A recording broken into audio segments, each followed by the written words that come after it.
नमस्कार। बहुत स्वागत है आप सभी दर्शकों का धनु राशि के लिए मार्च 2026 राशिफल के इस वीडियो में। मार्च 2026 राशिफल का वीडियो लेकर आपके सामने प्रस्तुत हो रहा हूँ। मार्च 2026 एक तरह से देखा जाए तो आपके जीवन में कई अपॉर्चुनिटीज़ को लेकर आ रहा है, तो कई बड़े चैलेंजेस भी आपके सामने आने वाले हैं, क्योंकि मार्च 2026 में कुंभ राशि में पंचग्रही योग तो बन ही रहा है। पूरे माह मंगल राहु का अंगारक योग भी बनेगा और इसके अलावा एक बहुत बड़ा दुर्योग भी बनने जा रहा है मार्च 2026 में। और ये दुर्योग न केवल मार्च में ही बनेगा बल्कि आने वाले कई महीनों तक इसका व्यापक प्रभाव देखने को मिलेगा, और वो है काल सर्प दोष। मार्च के माह में ही होली भी है, चंद्र ग्रहण भी पड़ेगा, तो इन सब घटनाओं का आपके जीवन पर क्या प्रभाव पड़ेगा इसी का विश्लेषण करेंगे इस वीडियो में। लेकिन पहले मैं आपको बताऊंगा कि काल सर्प दोष क्या है, इसका क्या प्रभाव होता है, फिर बात करेंगे मार्च 2026 राशिफल पर। यह विश्लेषण आपकी चंद्र राशि के आधार पर किया जा रहा है। तो बात करते हैं काल सर्प दोष क्या है। कालसर्प दोष एक ऐसा दोष है जो कुंडली का सबसे बड़ा दुर्योग माना जाता है। ये दोष कुंडली में तब बनता है जब राहु और केतु के बीच बाकी के सभी ग्रह आ जाएं। तो इस तरह से देखा जाए तो आपकी आधी कुंडली खाली रह जाती है, यानी आधी कुंडली के जो भाव हैं वो सुप्त हो जाते हैं। अगर राहु पहले भाव में बैठा है और केतु 7वें भाव में बैठा है तो 8वां, 9वां, 10वां, 11वां और 12वां भाव ये सुप्त होंगे, इनमें कोई ग्रह नहीं होगा। राहु तीसरे भाव में और केतु 9वें भाव में गोचर कर रहा है तो 10वां, 11वां, 12वां लग्न और दूसरा भाव खाली होगा, सुप्त होगा। अगर किसी कुंडली में ये दोष बन जाए तो व्यक्ति के जीवन में संघर्ष बहुत ज़्यादा बढ़ जाता है, मन बहुत अशांत रहता है, शिक्षा में बाधा आती है, मैरिज लाइफ में भी लगातार समस्याएं बनी रहती है और घर का माहौल अशांत रहता है।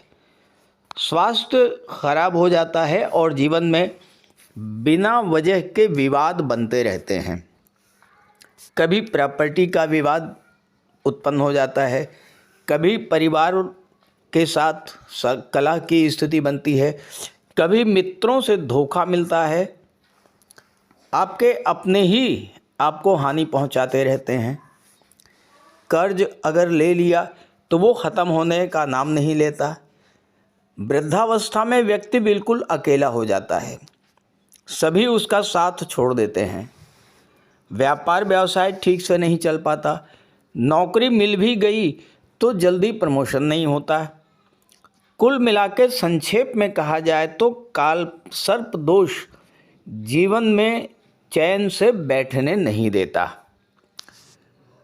कुछ लोगों को नज़र बहुत जल्द लगती है, नज़र दोष के शिकार हो जाते हैं। कुछ लोगों को नशे की लत लग जाती है और गवर्नमेंट से जुड़े कार्यों में भी डिले होता रहता है या टैक्स रिलेटेड प्रॉब्लम्स बनी रहती हैं। इस तरह की समस्याएं काल सर्प दोष बनने पर होती हैं। अब प्रश्न ये है कि इसका समाधान क्या है और क्या हर स्थिति में ये कष्ट ही देता है। इसमें कोई दो राय नहीं है कि काल सर्प दोष जीवन को नर्क बनाने में कोई कसर नहीं छोड़ता है, लेकिन समस्या है तो समाधान भी है। और सबसे बड़ी रेमेडी यही है कि आप भगवान भोले शंकर की शरण में चले जाइए, भगवान भोले शंकर की आराधना करते रहिए, भगवान भोले शंकर के मंदिर में जाइए। सोमवार के दिन भगवान भोले शंकर को जल, दुग्ध, काले तिल अर्पित कीजिए। वर्ष में कम से कम एक बार रुद्राभिषेक अवश्य कराइए और नासिक या उज्जैन जाकर के कालसर्प दोष की शांति पूजा अवश्य कराइए। तो ये है धनुराशि के जातकों की कुंडली। आपके लग्न के स्वामी हैं देवगुरु बृहस्पति और देवगुरु बृहस्पति का गोचर कुंडली के सप्तम भाव में है। यहाँ पर गुरु वक्री अवस्था में गोचर कर रहे हैं और 11 मार्च को गुरु मार्गी हो जाएंगे। सूर्य, मंगल, बुध और राहु आपके कुंडली के तीसरे भाव में गोचर कर रहे हैं। शनिदेव चौथे भाव में हैं और आपके जीवन में ढैया की शुरुआत भी हो चुकी है। दैत्य गुरु शुक्र 2 मार्च को चौथे भाव में आएंगे और सूर्य 15 मार्च को चौथे भाव में आएंगे और केतु 9वें भाव में गोचर कर रहे हैं। अब आप यहाँ देखिए, राहु बैठे हैं तीसरे भाव में, केतु बैठे हैं 9वें भाव में और बाकी जितने भी प्लैनेट्स हैं वो सब राहु और केतु के बीच में आ गए।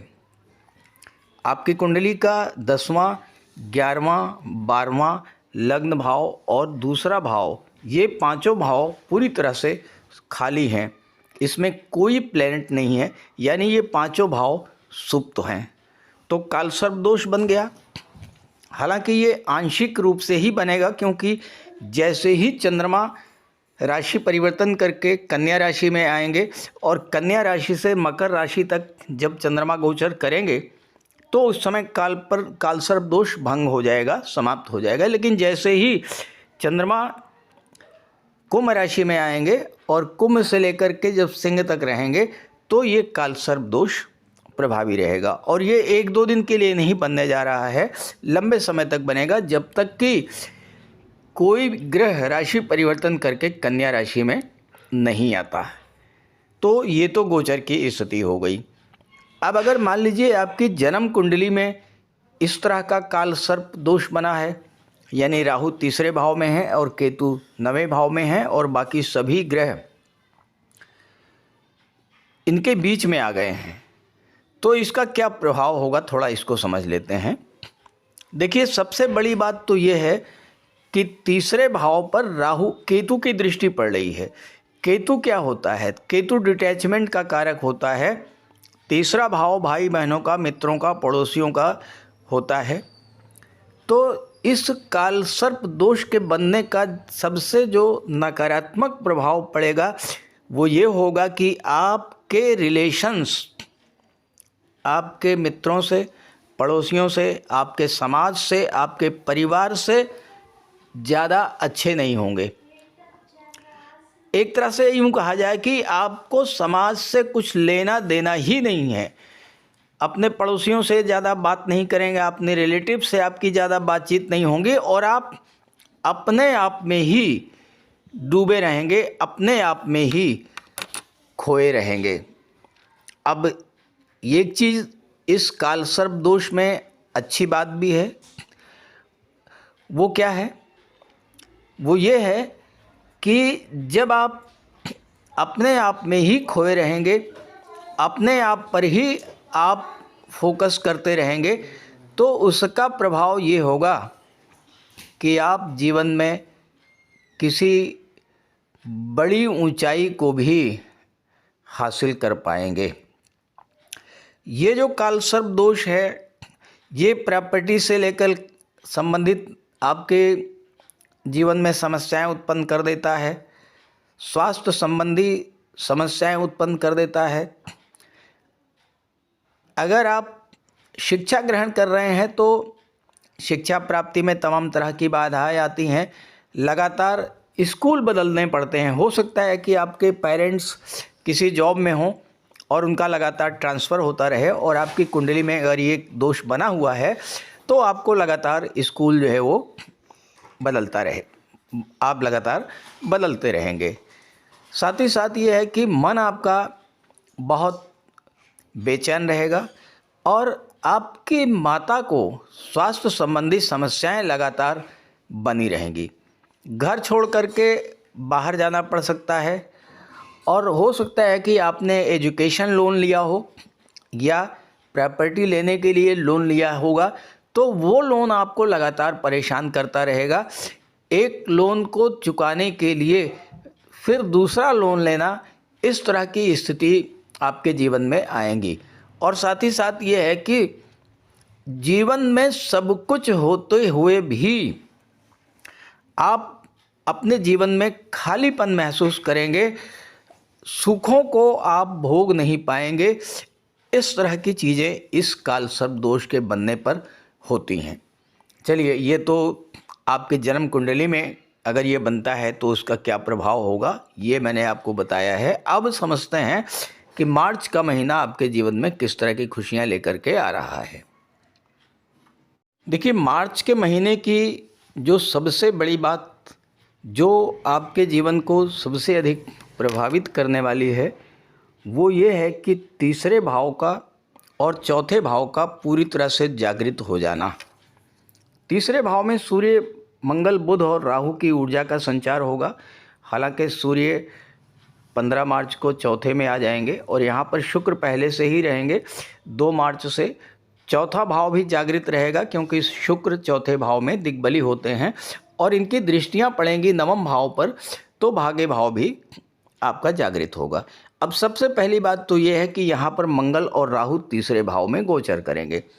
तीसरे भाव का मंगल, तीसरे भाव का राहु और तीसरे भाव का सूर्य, ये जीवन में जबरदस्त सफलता देने वाला होता है। अब यहाँ मंगल क्या करेंगे? मंगल आपके एनर्जी लेवल को बूस्ट अप करेंगे, आपके अंदर एक नई ऊर्जा का संचार करेंगे। और तीसरा भाव जो होता है ये कम्युनिकेशन पावर का भी होता है। मंगल जो हैं वो 12वें भाव के स्वामी हैं और बुध 10वें भाव के स्वामी हैं। अब 10वां भाव और 12वां भाव, इन दोनों के स्वामी एक साथ तीसरे भाव में बैठे हैं। यानी इस समय आपका कार्य क्षेत्र विदेश से जुड़ करके आगे बढ़ेगा। अगर आप इस गोचर को समझ रहे हैं और अगर आप ये समझ पाते हैं कि आपको प्लैनेट्स क्या कहना चाहते हैं, तो मार्च के महीने में अगर अपने कैरियर को विदेश से जोड़ करके चलिएगा, आपको ज़बरदस्त लाभ मिलने वाला है। दूसरी बात, सूर्यदेव नवम के स्वामी होकर के नवम भाव पे ही दृष्टि डाल रहे हैं, तो भाग्य को बूस्टअप करेंगे, भाग्य का आपको साथ मिलेगा।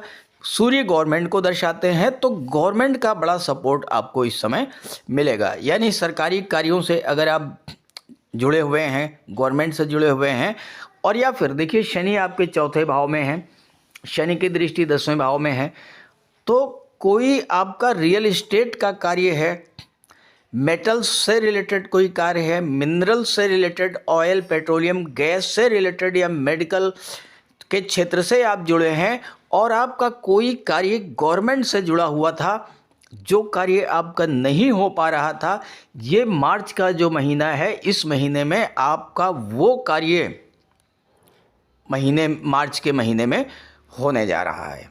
दूसरी बात, आपके लग्नेश बहुत अच्छी स्थिति में बैठे हुए हैं, शुक्र बहुत अच्छी स्थिति में बैठे हैं। शुक्र चौथे भाव को जागृत कर रहे हैं, गुरु 7वें भाव को जागृत कर रहे हैं। अब शुक्र क्या है? सुखों के कारक हैं। शुक्र दाम्पत्य सुख के कारक हैं, विवाह के कारक हैं। गुरु क्या है? गुरु भी विवाह के, संतान के और दाम्पत्य सुखों के कारक हैं। अब देखिए, गुरु की दृष्टि कहाँ पड़ रही है? आपके लग्न के भाव पर पड़ रही है। गुरु की दृष्टि 11वें भाव पर और गुरु की दृष्टि तीसरे भाव पर पड़ रही है। तो क्या होगा? जो जातक विवाह के इच्छुक हैं, उनके विवाह के बहुत अच्छे प्रपोजल्स इस समय आएंगे। घर में सुख सुविधा के साधन बढ़ेंगे, घर का वातावरण बहुत अच्छा हो जाएगा। और अगर आप प्रॉपर्टी से रिलेटेड कोई काम कर रहे हैं, तो उसमें आपको बड़ा लाभ इस समय मिल सकता है। कोई प्रॉपर्टी है आपकी।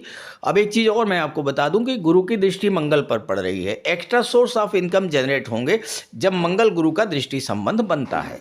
तो यहाँ पर जो एक्स्ट्रा सोर्स ऑफ इनकम आपके जनरेट होंगे, वो कहाँ से होंगे? वो होंगे चौथे भाव की चीज़ों से, 11वें भाव की चीज़ों से। 11वें भाव के स्वामी शुक्र हैं, जो कि शनि के साथ बैठे हुए हैं। पैसा प्रॉपर्टी से आएगा। अब आपका रियल एस्टेट का काम हो सकता है, वहाँ से पैसा मिलेगा। आपकी कोई प्रॉपर्टी सेल आउट हो सकती है, वहाँ से पैसा मिलेगा। कोई प्रॉपर्टी आप रेंट पर दे सकते हैं, लीज पर दे सकते हैं। इस तरह के चीज़ों से आपको पैसा इस गोचर काल में मिलने का प्रबल योग बन रहा है। साथ ही साथ राहु थर्ड हाउस में बैठ करके और गुरु की दृष्टि राहु पर पड़ रही है। गुरु क्या है? गुरु हैं ज्ञान के कारक, बुध है मंगल के कारक, और राहु क्या है? राहु हैं extra ordinary thinking, out of box thinking, नए नए आइडियाज़, नए नए विचार, नई नई टेक्नोलॉजी, नई नई चीज़ें, ये सारी चीज़ें राहु देते हैं। मंगल के साथ हैं, बुध के साथ हैं, सूर्य के साथ हैं। ये चारों प्लेनेट थर्ड हाउस को एक्टिवेट कर दे रहे हैं। तो थर्ड हाउस के एक्टिवेट होने से आपकी कम्युनिकेशन पावर बढ़ेगी, अपनी बात को आप बहुत अच्छे से तरीके से रह पाएंगे, आपका प्रेजेंटेशन बहुत अच्छा होगा। शुक्र 2 मार्च को चौथे में आके 10वें भाव में देखेंगे, तो आप जहाँ भी काम कर रहे हैं वहाँ पर आपका प्रेजेंटेशन, आप अपने कार्य को बहुत अच्छे तरीके से दर्शा पाएंगे, दिखा पाएंगे, प्रेजेंट कर पाएंगे। और आपका जब प्रेजेंटेशन अच्छा होगा, उच्च कोटि का होगा, अत्यंत खूबसूरत और आकर्षक होगा, तो फिर उसका आपको रिवार्ड और अवार्ड भी मिलेगा। 10th हाउस जागृत होगा तो आपको धन लाभ मिलेगा, प्रमोशन, वेतन वृद्धि, उच्च पद, महत्वपूर्ण जिम्मेदारी, ये सारी चीज़ें इस गोचर काल में देखने को मिलेंगी। हाँ, ये ज़रूर है कि पिता के साथ आपके रिलेशंस थोड़े से ख़राब हो सकते हैं, आपके जीवन साथी के साथ, आपके लव पार्टनर के साथ भी रिलेशंस ख़राब हो सकते हैं, संतान के साथ भी संबंध थोड़े ख़राब हो सकते हैं अगर आपने वाणी पर संयम नहीं रखा, क्योंकि मंगल जो है 12वें भाव के स्वामी हैं। और मंगल की दृष्टि कहाँ पड़ रही है? मंगल की दृष्टि पड़ रही है 6ठे भाव पर। तो थोड़ा स्वास्थ्य संबंधी समस्याएं, थोड़ा रिलेशंस को लेकर के प्रॉब्लम ये रहेंगी, लेकिन इसके अलावा कुल मिलाकर के मार्च का महीना आपके लिए ज़बरदस्त लाभ देने वाला है। इस गोचर का लाभ उठाइए। और अगर आप अपनी कुंडली का विश्लेषण कराना चाहते हैं तो इसी वीडियो के डिस्क्रिप्शन बॉक्स में मैंने अपना व्हाट्सअप नंबर दे दिया है, आप वहाँ कांटेक्ट कर सकते हैं। उसके अलावा कमेंट बॉक्स में दिए गए किसी भी नंबर पर कांटेक्ट मत कीजिएगा। और एक बार मैं अपना व्हाट्सअप नंबर स्क्रीन पर लिख दे रहा हूँ, इसे आप नोट कर लीजिए, 9058144128। आप इस नंबर पर कांटेक्ट कीजिएगा। नमस्कार।